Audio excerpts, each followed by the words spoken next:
मुंबई की हवा में उमस सी थी। माया जल्दी जल्दी बिजी सड़कों से गुजर रही थी। उसके पुराने सैंडल्स पेवमेंट पर टप टप की आवाज कर रहे थे।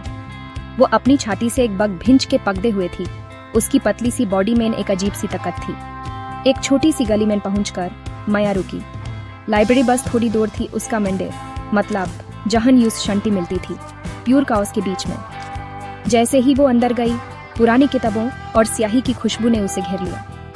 तभी उसने यूज देखा, खिड़की के पास बैठे हुए, गोल्डन लाइट में नहाते हुए। वो एक किताब में खोया हुआ था।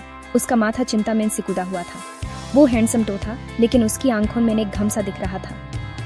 उनकी नजरें मिली और वक्ती जैसे रुक सा गया। कुछ पल के लिए दोनों के बीच एक अजीब सी केमिस्ट्री फील हुई। वो मुस्कुराया, एक धीरे से झिझाकते हुए। माया के गालों पर लाली छा गई। वो नजरें चुरा कर देखने लगी। उसका दिल जोर जोर से धड़क रहा था। कौन था ये अनजान? क्यों उसकी नजरों का इतना असर हो रहा था उस पर? उसे क्या पता था उनकी जिंदगियां अब ऐसे उलझी जाने वाली थी, जिसके बारे में वो सोच भी नहीं सकती थी। अर्जुन ने माया को बुक शेल्फ्स के पीछे गायब होते देखा। उसकी मासूमियत ने यूज अपनी तरफ खींच लिया। वो यूज जानना चाहता था, लेकिन उसका भूतकाल यूज जाने नहीं दे रहा था। एक ऐसा भूतकाल जिसे वो भागना चाहता था। वो हमेशा ऐसा नहीं था, अंधेरों से घिरा हुआ। कभी वो हंसी खुशी से भरा रहता था, एक सपनों वाला जवान लड़का। फिर गंग ने उसे अपना बना लिया। वो हिंसा और जुर्म की दुनिया में खो गया। लेकिन माया से मिलने के बाद उसके अंदर कुछ जग गया, एक नई जिंदगी की चाहत। वो हर रोज लाइब्रेरी जाने लगा। उसकी गर्माहट और अच्छाई की तरफ खिंचा चला गया। हर चोरी चोरी देखा हुआ नजारा, हर एक मुस्कान ने उसकी उम्मीद को बढ़ाया। वो माया को सब कुछ बता देना चाहता था, अपना दिल खोल देना चाहता था, लेकिन डर उसे रोक रहा था। उसके रिजेक्ट कर देने का डर, उसके भूतकाल का उनके नाजुक रिश्ते को तोड़ देने का डर। एक शाम अर्जुन का फोन बाजू था। स्क्रीन पर एक नाम चमक उठा, रौफ भाई। उसका खून जम गया।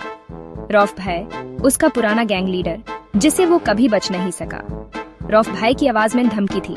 यूस एक एहसान चाहिए था, एक ऐसा एहसान जिसे अर्जुन की रीढ़ की हड्डी हिल गई।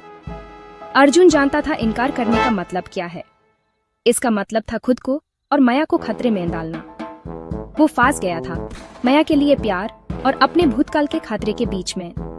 नींद उसे दूर भाग रही थी और दाढ़ी उस अंदर ही अंदर खा रहा था। वो माया को खोने का सोच भी नहीं सकता था, लेकिन वो यूस अस राक्षस से कैसे बचा सकता था जो वो कभी था। अर्जुन जानता था उसे एक फैसला करना होगा, भागना और माया की सुरक्षा को खतरे में डालना, या अपने डर का सामना करना और किसी चमत्कार की उम्मीद करना। माया को अर्जुन की बढ़ती उदासी का एहसास होने लगा। उसकी आंखें, जो कभी उम्मीद से भारी रहती थी, अब चिंता से घिरी हुई थी। वो उसका राज नहीं जानती थी, लेकिन वो जानती थी कि वो तकलीफ में है और वो उसकी मदद करने की ठान चुकी थी। एक दिन उसने उस लाइब्रेरी के बाहर टहलते हुए पाया। उसका चेहरा पीला था, उसका जबड़ा कसके बंधा हुआ था। क्या हुआ? उसने पूछा। उसकी आवाज में चिंता झलक रही थी। अर्जुन ने उसकी तरफ देखा। उसकी आंखों में उसके अंदर का तूफान दिख रहा था। वो उसे और झूठ नहीं बोल सकता था। उसने उस सब कुछ बता दिया।